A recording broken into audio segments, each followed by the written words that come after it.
నేడు నా జన్మదినం సందర్భంగా ఏర్పాటు చేసిన రక్తదాన శిబిరంలో పాల్గొన్న ప్రతి ఒక్కరికి నా హృదయపూర్వక ధన్యవాదాలు తెలుపుతాను.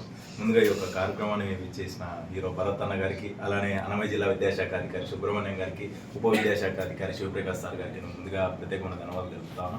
ప్రతి ఏటా నా జన్మదినం సందర్భంగా మా డాక్టర్ అబ్దుల్ కలాం విగ్రహం ట్రస్ట్ ఆధ్వర్యంలో ప్రతి ఇయర్ కూడా ఈ రక్తదాన శిబిరం అనేది ఏర్పాటు చేయడం జరుగుతూ ఉంటుంది.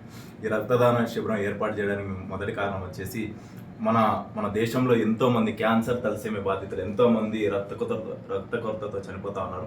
అలాంటి వారిని సేవ్ చేయాలని ఒకే ఒక ఉద్దేశంతో ఈ యొక్క కార్యక్రమాన్ని దాదాపు ప్రతి 3 నెలలకు ఒకసారి మేము నిర్వహిస్తాం. అలానే నా బర్త్డే సందర్భంగా కూడా మా టీం అందరం కూడా ఒక మంచి ఇనిషియేషన్ తీసుకొని ఈ కార్యక్రమం ఏర్పాటు చేయడం జరిగింది. ఈ కార్యక్రమంలో పాల్గొన్న ప్రతి రక్తదాతకు నిజంగా నేను ప్రత్యేకమైన ధన్యవాదాలు తెలుపుతాను. ఎందుకంటే రక్తదాతను మనం ఎంత పోయినా కూడా తక్కువే. ఎందుకంటే ఒక ప్రాణాన్ని కాపాడే ఒక ఏకైక వ్యక్తి ఎవరైనా ఉన్నారంటే ఆ రక్తదాత.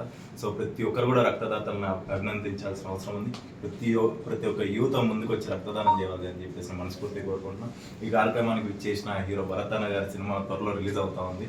ఆ సినిమాని ప్రతి ఒక్కరు ఆశీర్వదించి ఆ సినిమాని విజయవంతం చేయాలని చెప్పేసి మనస్ఫూర్తిగా కోరుకుంటా ఉన్నాం.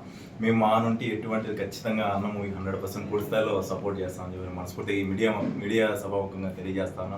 Really thank you so much అన్న. ఎన్ని పనులున్నా హైదరాబాద్ నుండి విచ్చేసి ఈ కార్యక్రమానికి అటెండ్ అయిందని నిజంగా ధన్యవాదాలు అన్న. మరోసారి ఈ కార్యక్రమానికి వచ్చేసిన నా బ్రదర్స్ గిరి గారికి, వరాల్ గారికి, అలానే షాహిద్ అన్న గారికి, అలానే రఫీ గారికి, ప్రతి ఒక్కరు కూడా హృదయపూర్వక ధన్యవాదాలు చెప్తూ ఈ అవకాశం చెందిన మీడియా వారికి ప్రత్యేకమైన ధన్యవాదాలు తెలుపుతాను. Thank you so much.